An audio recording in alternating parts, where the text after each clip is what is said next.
Estamos online gravando já, Isa, pode começar. É, Bom dia, tudo bem? Meu nome é Isabela Sartori, eu sou residente de cardiologia e eu vou apresentar mais uma aula mais introdutória sobre a síndrome coronariana aguda e a gente vai dividir essa aula em algumas partes. Em relação à epidemiologia no Brasil e no mundo, as doenças cardiovasculares, elas vão representar uma das principais causas de morte, tanto no Brasil como no mundo, e a síndrome coronariana aguda vai ser a principal causa de óbito cardiovascular.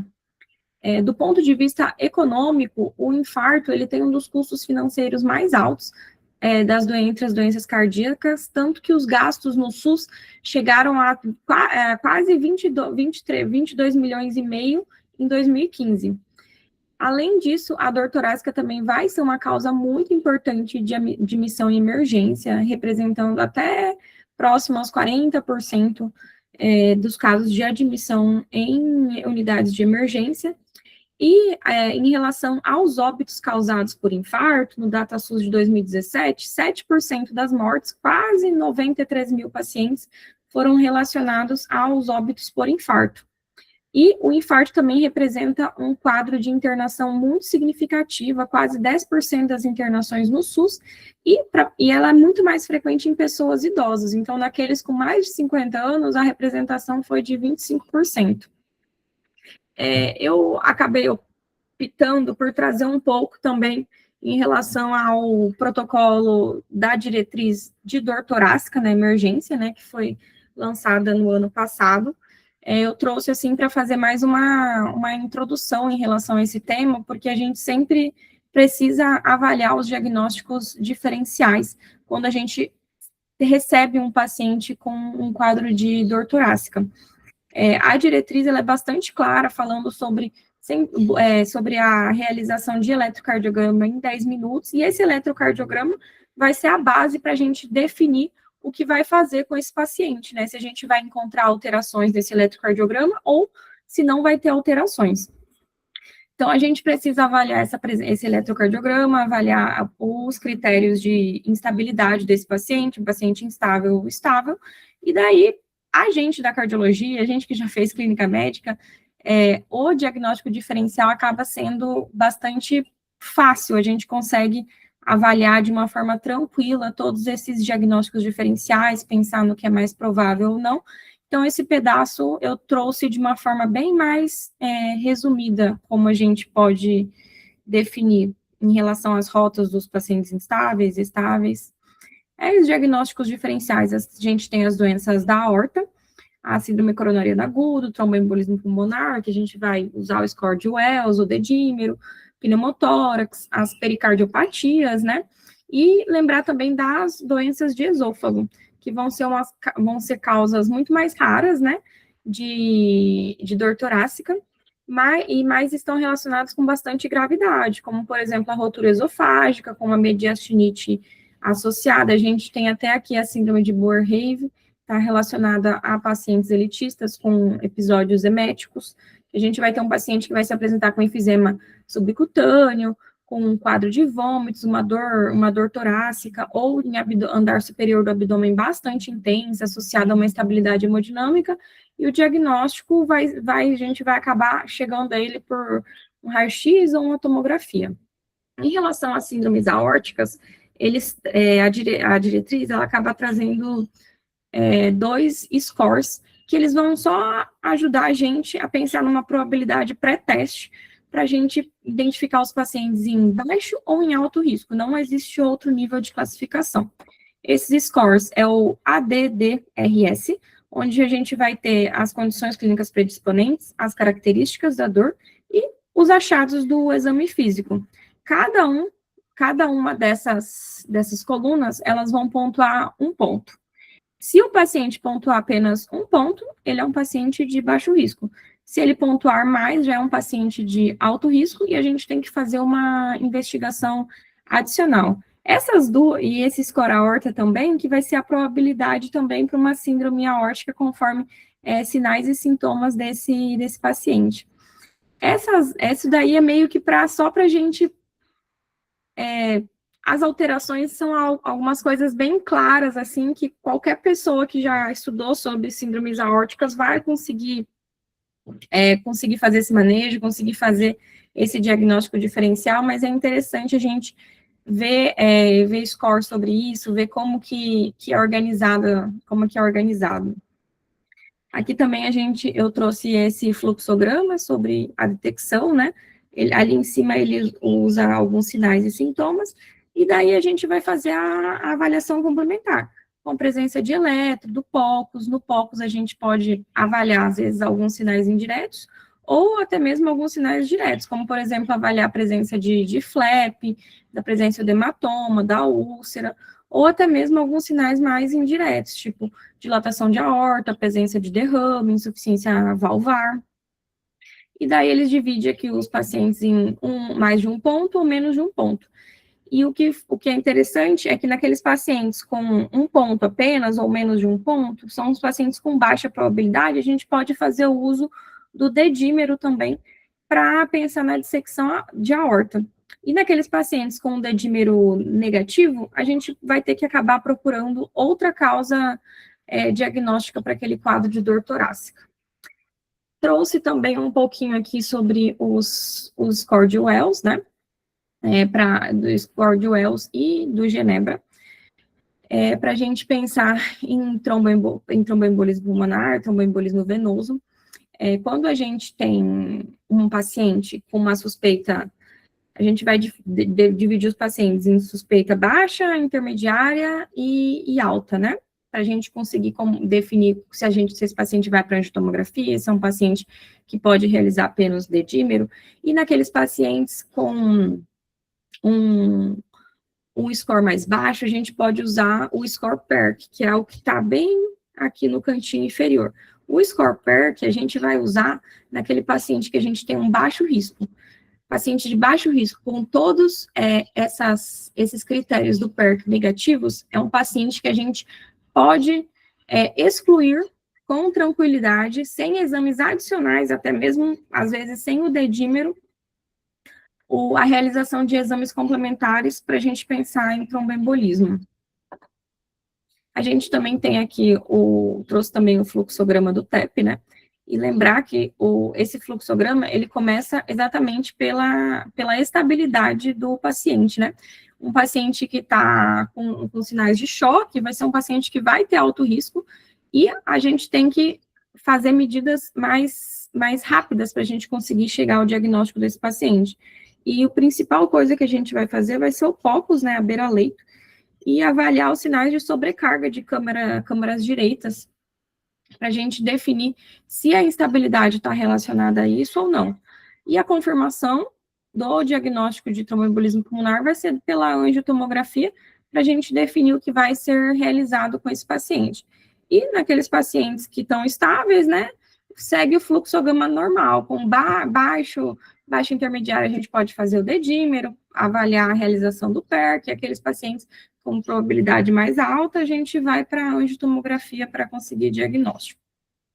Em relação à síndrome coronariana aguda, a gente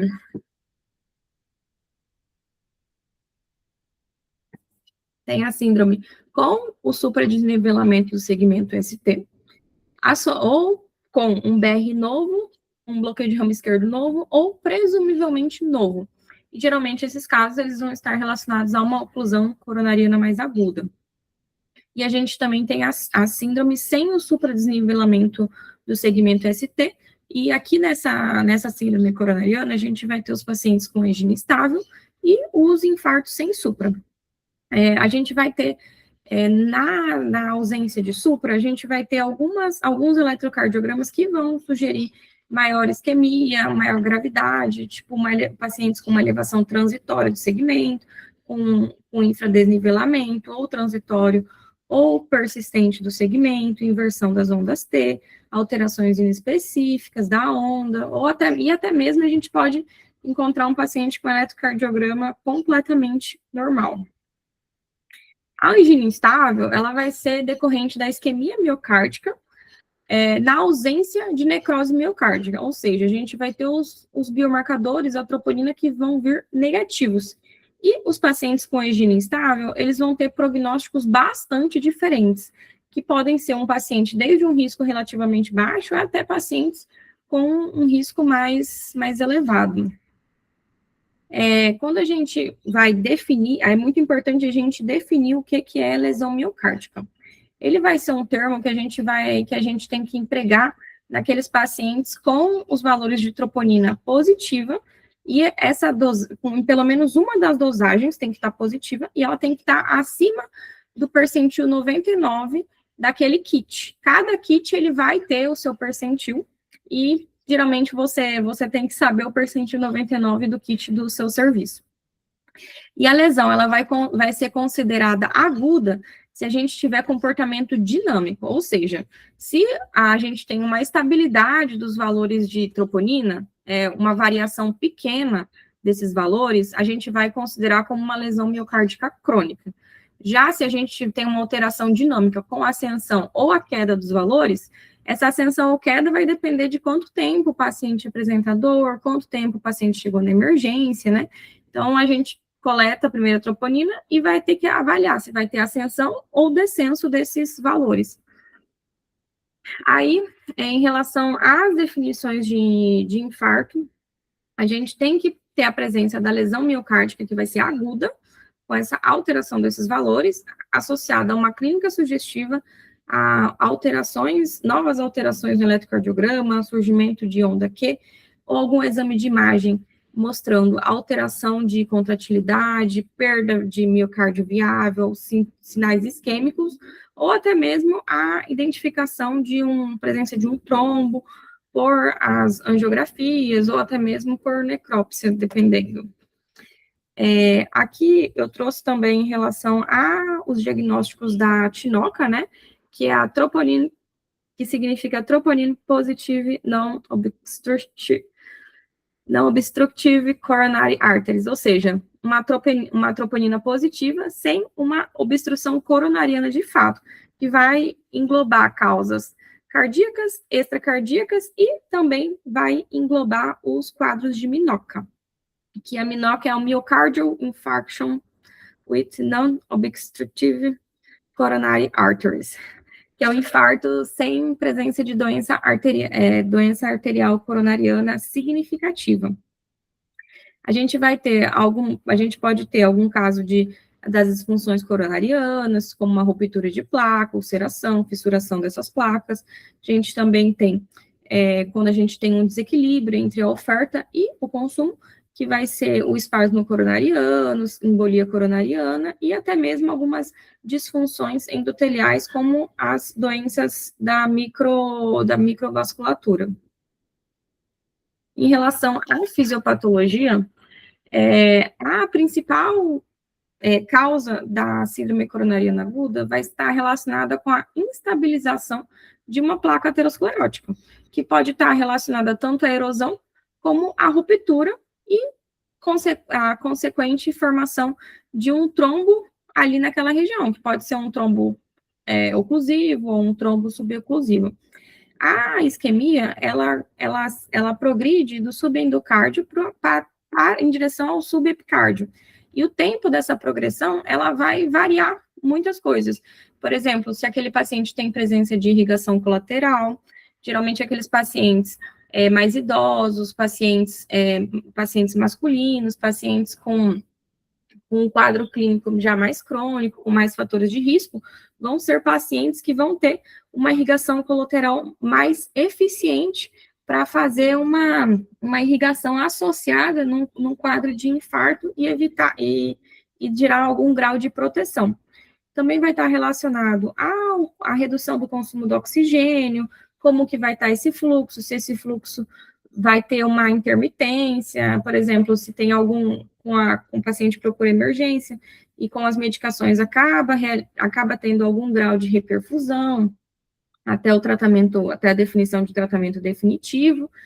E lembrar também que a gente tem outros fatores que também podem alterar a demanda de consumo, né? Anemia, hipertensão, taquicardia, estenose aórtica e outras doenças. E também tempo é músculo, né? o tempo que o paciente vai ficar em isquemia vai estar relacionado também à progressão desse infarto. Quando a gente tem um infarto, a função ventricular, ela vai acabar, ela vai ter um sofrimento por causa dessa progressão da isquemia. Geralmente a gente vai começar com uma disfunção diastólica e vai poder se seguir por uma ou se seguir ou não por uma disfunção sistólica. E também lembrar que também a própria reperfusão pode causar algum grau de lesão miocárdica associada, que seriam as lesões de reperfusão.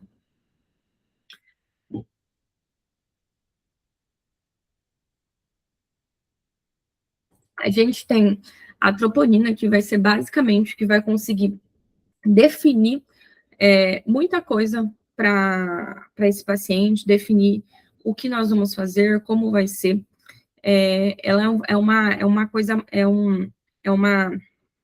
um dado muito importante nesses pacientes, até mesmo para a gente conseguir diferenciar entre uma angina instável, uma síndrome coronária, um infarto agudo sem supra. Essas troponinas, elas fazem parte do complexo muscular da região do músculo cardíaco. E no músculo cardíaco a gente tem a troponina T, a troponina I e a troponina C. A gente vai usar principalmente as troponinas T e a troponina I. A troponina C, ela está presente em fibras musculoesqueléticas do restante do corpo, então a gente vai acabar não fazendo uso dela. E quando a gente faz a avaliação da troponina, a gente sempre tem que ter um contexto sobre por que a gente solicitou aquela troponina, por que ela foi indicada, como que está a variabilidade dela, é uma troponina que está subindo, está aumentando, aquele paciente apresenta algum grau de disfunção renal, ele pode ter algum outro sinal que pode estar levando a sofrimento miocárdico, será que esse paciente pode ter um TEP? O que aconteceu? A gente tem que avaliar tudo isso quando a gente vai pensar num valor de troponina, para a gente não avaliar de forma isolada e achar que qualquer alteração de troponina vai estar relacionada a um infarto, e nem sempre é isso. Tanto que a gente falou ali atrás sobre as lesões miocárdicas crônicas e agudas, né? Quando a gente está falando de uma injúria miocárdica aguda, a gente tem que ter aquela alteração dinâmica da troponina, que vai ter uma variação acima de 20% entre as medidas. Já na injúria miocárdica crônica, a gente vai ter a variação dos valores da troponina inferiores a 20%. Aqui eu trouxe também esse outro fluxograma em relação à elevação da troponina, né? Uma troponina estável ou uma troponina que faz uma curva ascendente ou uma curva descendente. E lembrar que a gente vai ter os pacientes, aqui a gente vai ter os pacientes com as isquemias agudas e os pacientes sem os quadros de isquemia aguda. Então, a história clínica e outros exames vão ajudar a gente a fazer essa definição do que está levando a esse quadro, a essa elevação de troponina, é secundária ao quê? Eu também trouxe aqui alguns scores, um deles é o score HEART, que é um score com uma aplicabilidade bastante fácil, que a gente vai usar principalmente na estratificação inicial desses pacientes, né, principalmente na emergência, para a gente conseguir definir quem são aqueles pacientes que vão ter um risco mais aumentado de eventos cardiovasculares, e aqueles pacientes que vão ter um menor risco.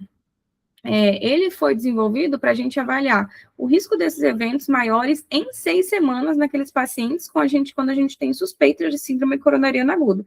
Mas, por exemplo, se a gente tem um paciente lá que a gente tem uma hipótese diagnóstica muito forte, tem uma história clínica muito definida, a gente viu o eletrocardiograma, viu que o paciente já está com uma troponina positiva, a gente já avaliou que esse paciente tem uma alteração dinâmica no eletrocardiograma, vai ser um paciente que não vai fazer sentido a gente fazer a aplicação desse score HEART, porque a gente já vai ter um fluxograma definido, porque a gente já tem uma hipótese diagnóstica forte, porque a gente já tem sinais e sintomas, então a gente não vai fazer sentido a gente usar o score HEART para validação. Seria mais para aquele paciente que você está querendo dar uma alta mais segura.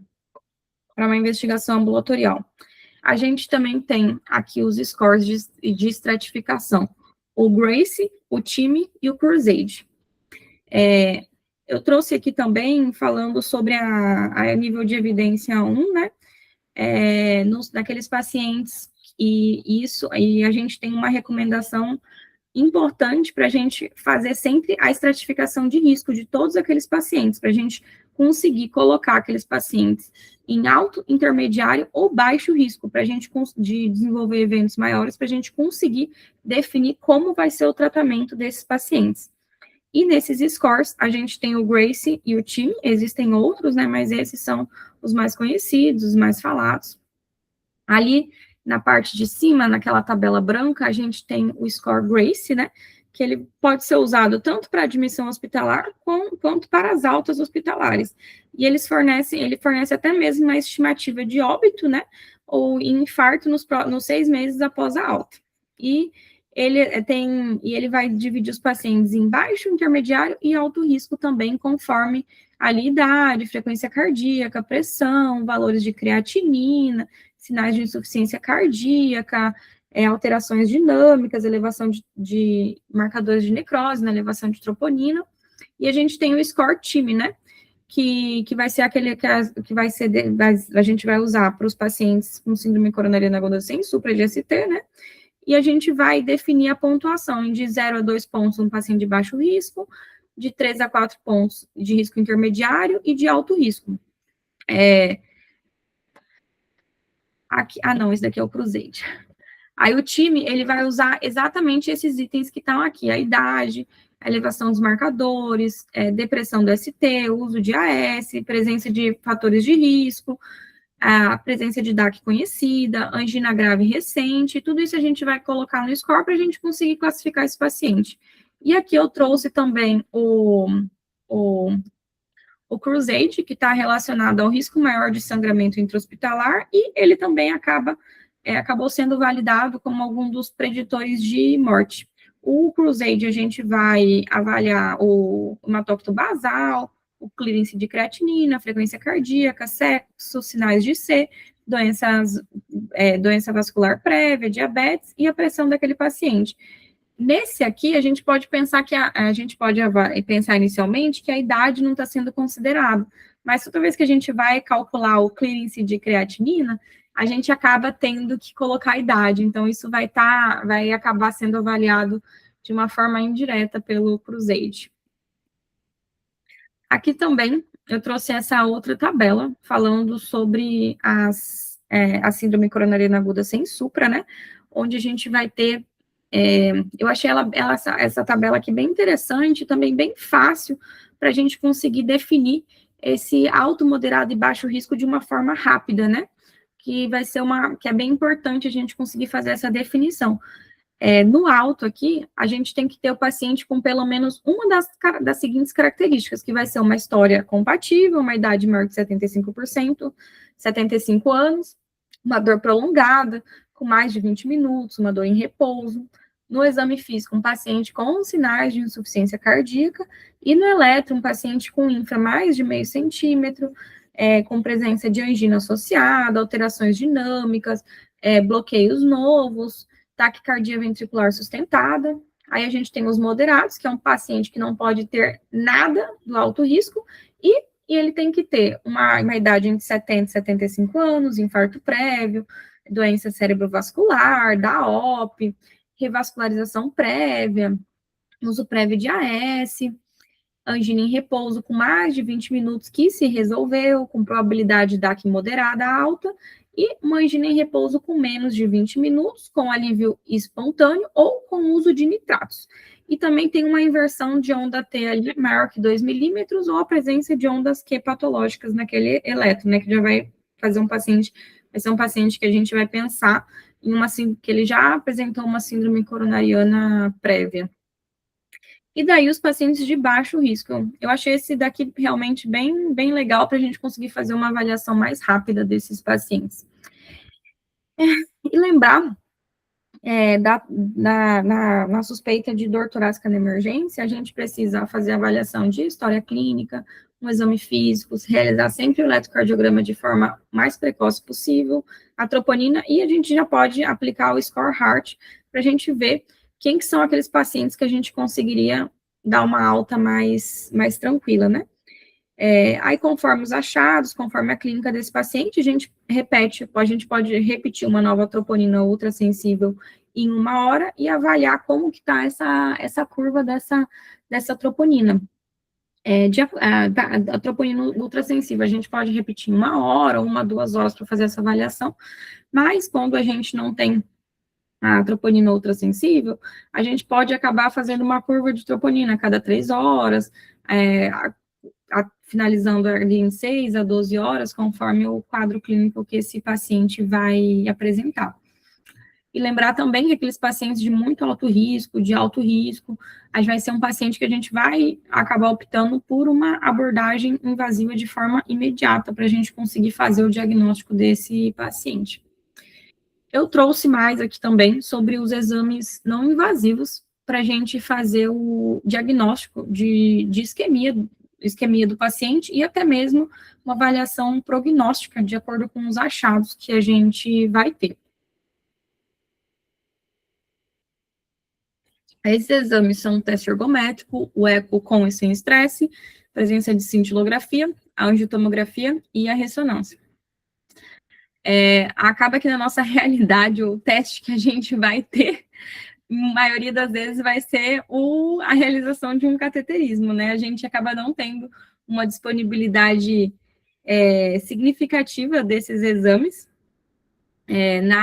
a nível SUS mesmo, principalmente aqui em Cuiabá, mas é muito importante a gente saber dessas possibilidades, como a gente pode fazer a avaliação, e que nem sempre a estratégia invasiva vai ser a primeira coisa que a gente vai pensar, principalmente naqueles pacientes de baixo, e que a gente classifica como baixo e como moderado risco.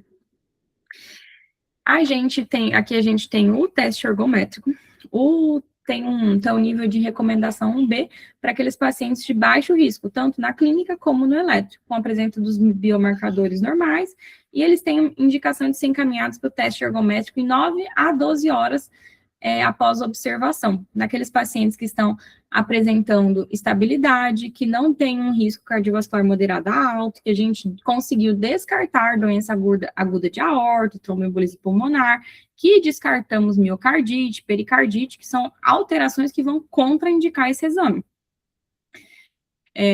A gente vai avaliar o eletro, a troponina basal desse paciente, um paciente que está estável hemodinamicamente, um paciente que tem condições de realizar esse esforço físico e principalmente com estabilidade hemodinâmica. Um paciente instável, a gente nunca vai mandar para um teste ergométrico. E assim, o teste ergométrico, ele vai ter um baixo custo, uma disponibilidade boa, não está relacionado ao aumento de intercorrências. A gente tem uma recomendação, tanto em diretrizes nacionais como nas diretrizes internacionais, para a gente realizar esse exame como primeira escolha, inclusive, e um resultado normal, ele vai permitir uma alta hospitalar mais precoce e segura para esses pacientes de risco baixo ou de risco intermediário.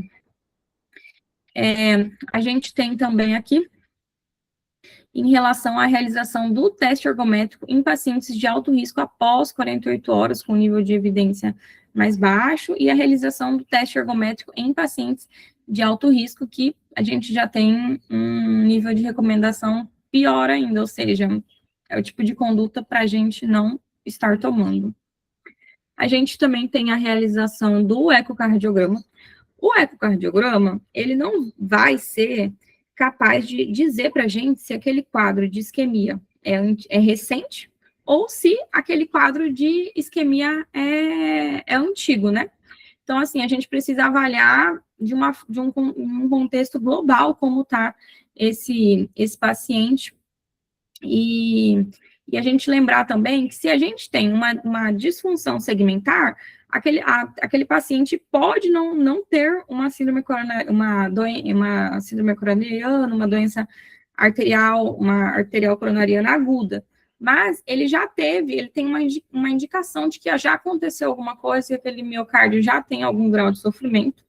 Então, é um paciente que, quando a gente tem isso, a gente tem que fazer uma avaliação mais criteriosa desse paciente e lembrar também que as miocardites podem causar essas disfunções segmentares no eletro. E, principalmente, se a gente realiza o eletro durante a vigência de dor, e, por exemplo, o paciente está com dor, a gente faz um ecocardiograma na vigência da dor e a gente não tem alteração de contração, de contração segmentar, ou seja, a gente tem um eletrocardiograma normal na vigência da dor, a gente vai pensar que a isquemia não vai estar responsável por aquele quadro álgico. A gente tem que pensar em outro diagnóstico que não uma injúria miocárdica secundária a um infarto. Aqui a gente também tem alguns níveis de recomendação, né? Para a gente a realização do ecocardiograma embaixo e do ecocardiograma transtorácico mais especificamente, né? Hoje no ecocardiograma a gente consegue realizar o ecocardiograma sob estresse, a gente pode fazer a realização das microbolhas para a gente avaliar como que está todo esse funcionamento miocárdico, né? E no ecoestresse, a gente também vai conseguir fazer uma avaliação melhor das áreas que estão com uma alteração de contração, né? Principalmente que a gente vai poder avaliar também, de uma forma mais adequada, aquelas áreas que estão só sendo vítimas de um atordoamento pela isquemia pregressa. E a gente tem que lembrar também que o ecocardiograma ele pode ter uma janela bastante limitada em alguns pacientes, e pode ter uma redução da sensibilidade naqueles pacientes que não estão tolerando bem o uso da dobutamina ou que pacientes que usavam beta-bloqueador previamente.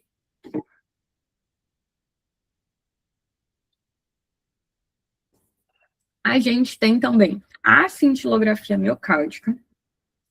A cintilografia em repouso, ela vai ter um baixo risco de eventos cardíacos secundários, então é um exame que a gente consegue fazer com bastante segurança. E naqueles pacientes onde a gente tem um resultado de alto risco, a gente vai ter uma probabilidade muito aumentada daqueles pacientes desenvolver infarto ou de apresentar lesão coronariana, ou seja, se a gente tem alterações significativas, é um paciente que a gente tem que encaminhar para uma estratificação invasiva.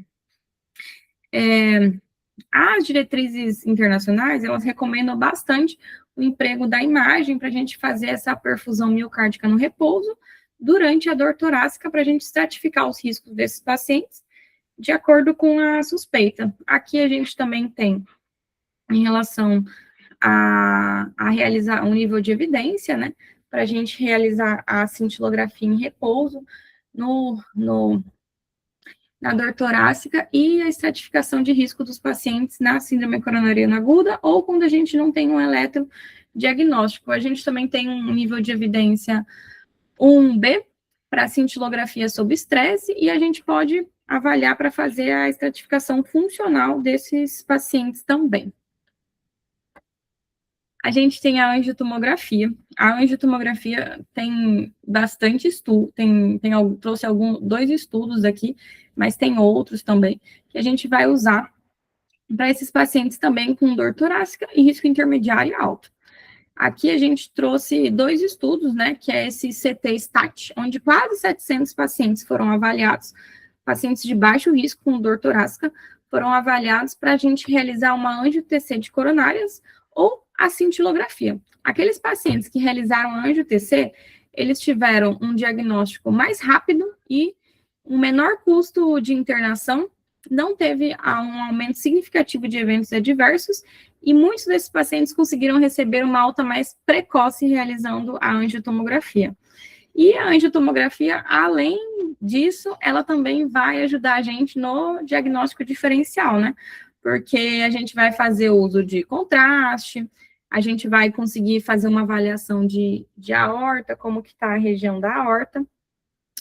A gente tem o estudo também, o ACRE-PA, onde a gente avaliou a realização da angiotomografia nesses pacientes de risco baixo e intermediário, E nenhum desses pacientes que foram avaliados apresentou morte ou infarto nos primeiros 30 dias após a admissão hospitalar, e o grupo que fez a angiotomografia teve uma maior taxa de uma taxa de internação mais baixa, ficou internado menos dias e não tiveram uma necessidade aumentada de realizar nenhuma estratégia invasiva ou tratamento direcionado nos 30 dias pós a internação. As desvantagens que a gente tem é porque é um exame que vai estar envolvido com a radiação, vai ter uma disponibilidade mais limitada, vai ter um custo maior, vai ter o uso do contraste, que a gente vai acabar tendo uma limitação em muitos pacientes. E uma coisa que é importante é que uma avaliação da angiotomografia de forma adequada, a gente tem que ter um paciente com uma frequência cardíaca inferior a 80, porque a taquicardia vai atrapalhar a gente conseguir fazer a avaliação adequada das coronárias. Então, é um paciente que precisa ter um bom controle de frequência cardíaca para a gente conseguir fazer esse exame. A gente tem também a ressonância.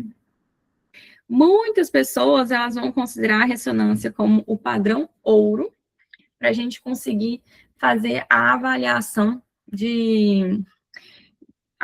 miocárdica desse paciente. A gente vai conseguir, na ressonância, a gente trabalhar muito com os diagnósticos diferenciais, a gente vai conseguir diferenciar um infarto de uma miocardite, a gente vai conseguir detectar até mesmo infartos com uma área isquêmica pequena, vamos conseguir avaliar se aquela área isquêmica que a gente tem na ressonância é uma área recente, se é uma área nova. A gente vai ter, inclusive, muitas outras informações com a morfologia, como é a morfologia daquele coração, a massa, a função ventricular. A gente, sob estresse, a gente pode até mesmo avaliar o grau de isquemia, avaliar as condições de fibrose, de necrose, fazer diagnóstico diferencial. Então, assim, é um exame que, para muitos, é considerado um exame padrão ouro para aqueles pacientes que a gente tem a disponibilidade. Aí a gente trouxe aqui também em relação aos níveis de evidência e recomendação, né? O nível de recomendação 1A, né, para avaliação de função ventricular, da presença e da extensão da área de necrose e até mesmo para realização da viabilidade miocárdica. Na pesquisa de eventuais alterações mecânicas do eletrocardiograma, alterações mecânicas na vigência da síndrome coronariana aguda, avaliação dos pacientes com apresentação clínica sem obstrução coronariana significativa, ou seja, aqueles pacientes de MINOCA também são alguns pacientes que a gente vai conseguir usar a ressonância para a gente conseguir fazer o diagnóstico desse paciente. Aqui eu trouxe novamente um fluxograma em relação quando a gente tem a síndrome coronariana aguda já definida, a gente tem que iniciar o tratamento, né, que a gente vai começar com AS, e daí, de acordo com o risco desse paciente, de como ficaram os scores de estratificação, para qual que é o tempo que a gente tem que mandar aquele paciente para uma estratégia invasiva, né, aqueles pacientes de muito alto risco, levar em menos de 2 horas, em menos de 24 horas, em mais de 24 horas, às vezes chegando até 72 horas para a gente fazer para levar para essa estratificação invasiva desses pacientes. Lembrar que hoje, atualmente, a gente está recomendando fazer o segundo antiagregante na sala de hemodinâmica, principalmente para aqueles pacientes que têm muito alto risco. A gente aguarda conhecer a anatomia para fazer a realização. E isso vai depender de como funciona em cada serviço, o tempo que as coisas acontecem. E a gente tem também aqui as indicações da estratégia invasiva na urgência, que vai ser um paciente instável, um paciente em choque, com uma dor torácica intensa, refratária, uma dor com mais de 20 minutos, que não está cedendo à medicação, presença de arritmias malignas, o paciente fez uma TV, fez uma FV, está fazendo uma tempestade elétrica, teve parada, teve complicações mecânicas, paciente que não tinha sopro, houve surgimento de novo sopro, com sinais de insuficiência cardíaca aguda, com edema agudo de pulmão, com alterações dinâmicas recorrentes, repetidas, do segmento ST, das ondas T. E a gente também vai fazer uma seleção do tratamento de acordo com a estratificação desse risco, né?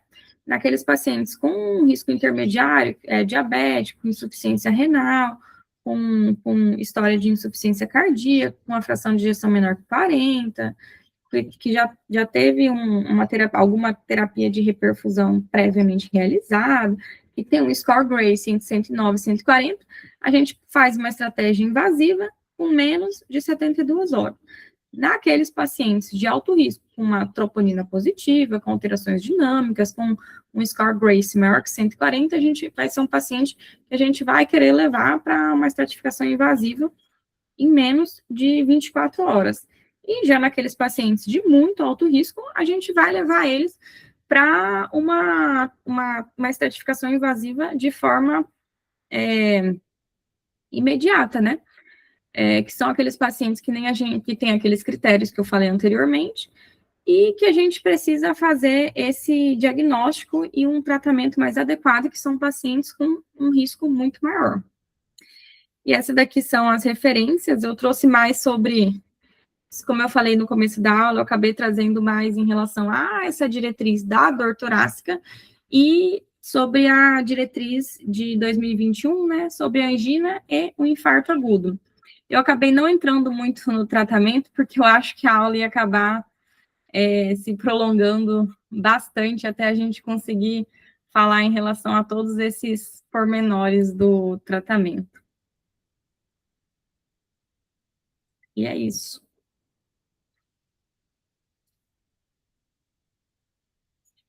Se alguém quiser falar alguma coisa, comentar alguma coisa.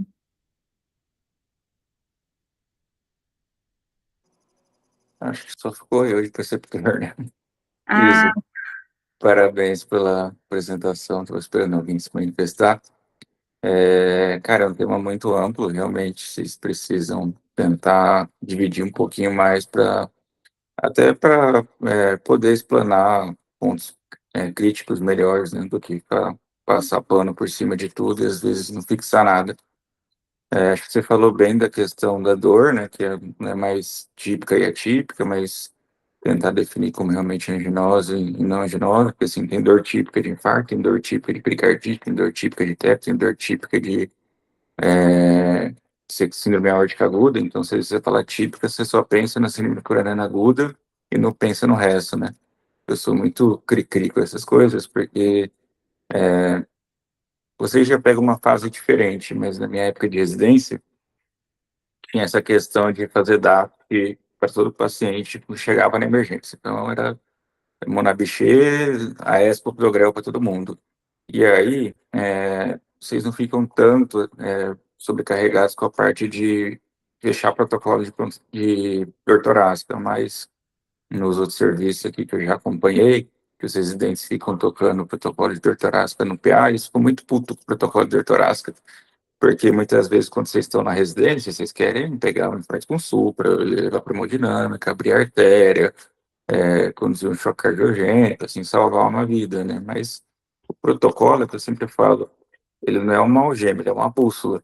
Então, ele serve para guiar a conduta. Ele serve, na verdade, para o clínico que estava na porta errar menos.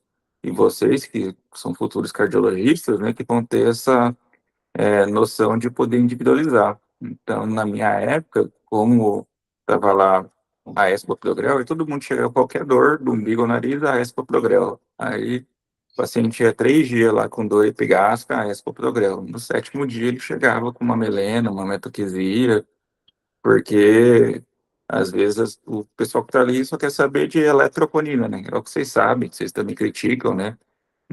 Então, o diagnóstico precisa de uma história clínica bem colhida, para você definir aí bem o que você comentou das diferentes etiologias que podem se apresentar com dor torácica, né? Quando a gente tem dúvida, quando a semiologia, quando a história clínica e os fatores do paciente não ajudam, Acho que a diretriz foi bem feliz em trazer o POCUS para conciliar bastante, né? Então, pô, tá pensando no TEP, vai procurar hipertensão pulmonar, disfunção de VD, alteração na elétrica, sujeira sobrecarga ventricular direito. Então, tipo, tem uma cinesia segmentar, vamos pensar em coronária. Não tem uma cinesia segmentar, mas teve um quadro febril nos últimos 15 dias. Será que não pode ser uma miopericardites, entendeu? Você foi bem feliz também de falar do dímero, uma coisa que eu também sou crítica com dímero. Então, assim, o pessoal na emergência pede dímero para tudo, e vem um dímero ali um pouco acima do valor de referência, PEF, pedir angiotoma. Então, assim, dímero é um produto de degradação da fibrina. Qualquer coisa que faça uma alteração ali do vaso, vai aumentar dímero. Se a pessoa colheu o sangue e errou 3 vezes a veia, vai aumentar dímero. Se tem TEP, vai aumentar dímero. Síndrome aórtica aguda, como vai dilatar a íntima da aorta, também vai aumentar dímero. Entendeu? Então, sempre pensar na probabilidade pré-teste do que interpretar só um exame, seja dímero, seja BNP, né, seja troponina, qualquer exame que vocês pegarem na emergência, como só é a doença ou não é a doença, mas o exame, somado à sua histórica clínica, vai aumentar a sua probabilidade de realmente estar diferente com essa doença ou reduzir, né? Embora vocês não tenham aí os outros exames que você comentou, vocês são excelentes médicos, né? Então, eu tenho certeza que vão trabalhar em serviços particulares daqui, ou eventualmente vão para fora e vão ter à disposição esses exames. Então, é interessante vocês estudarem, saber quando pedir, para quem pedir, qual o viés de cada exame. Por exemplo, lá onde eu fiz a residência, é um dos serviços assim, com mais mão de cintilografia, né? Então, em horário comercial, por exemplo, a gente tinha um protocolo que a gente chamava de Atlanta. O que é? Se o paciente chegasse com dor torácica, uma probabilidade intermediária para DAC, se já estava troponina negativa e mais de 6 horas da última dor, a gente colocava ele na cintilografia. Se tivesse alteração de perfusão, é que provavelmente ele tem uma lesão grave ali, entendeu? E aí é o que você comentou. Então, cintilografia, teste ergométrico, ressonância, ecostresse, são exames que você vai pedir para pacientes ali de baixo e intermediário risco, que não tem alteração eletrocardiográfica e não tem alteração de troponina, né? Então, assim, né, acaba até também por vocês estarem no serviço de referência, que vocês vão acabar triando. Então, o paciente que vai para aí provavelmente é um paciente de alto risco, se não for infarto com supra, é um infarto sem supra de alto risco. Então, acaba que a maioria vocês teriam que pedir CAT de qualquer forma, né? Mas parabéns pela apresentação, Isa. Se eu tiver alguma coisa que eu possa ajudar aí com vocês, estou à disposição. Obrigada, doutor. Obrigada, professor. Então, é isso, turma. Obrigada, gente. Valeu, Isa. Tchau, tchau, gente. Ah, Valeu, Tchau, professor. pessoal. Foi ótimo.